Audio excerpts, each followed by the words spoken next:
আসসালামু আলাইকুম রহমতুল্লাহি বারাকাতু। সমস্ত বিএনপির নেতাকর্মীকে বলতে চাই, বিশেষ করে খালেদা জিয়াকে বলতে চাই, তারেক রহমানকে বলতে চাই, দীর্ঘ 17 বছর যেই আপনাদের নেতাকর্মীরা হামলা মামলার শিকার কিলকনি খেয়েছে, তাদেরকে ছাড়া আজকে আপনি ঝুটে যাইয়া যদি অন্য কেউকে দেন, তাহলে তারা এই দুঃখ সহ্য করতে পারবে না। তাই আমি আপনাদেরকে বলবো, আপনারা ভালো করে বিবেক বিবেচনা করে যারা 17 বছর লাথি উষ্টা খাইছে, হামলা মামলার শিকার হয়েছে, তাদেরকে মূল্যায়ন করার চেষ্টা করেন। এতে বিএনপি দলটা আরও ভারী হবে।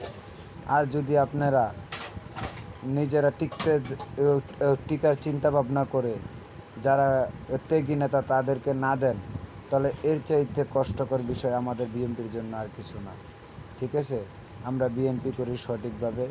আমরা চেষ্টা করব, বিশেষ করে কুমিল্লা চান্দিনা 7 আসনের আতিকুল আলম শাওন ভাই দীর্ঘ দিন হামলা মামলার শিকার হয়েছে, নির্যাতিত হয়েছে।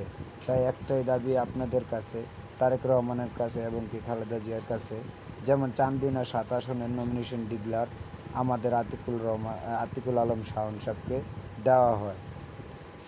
জিয়ার সৈনিক, এক হও, লড়াই করো। আল্লাহ হাফেজ।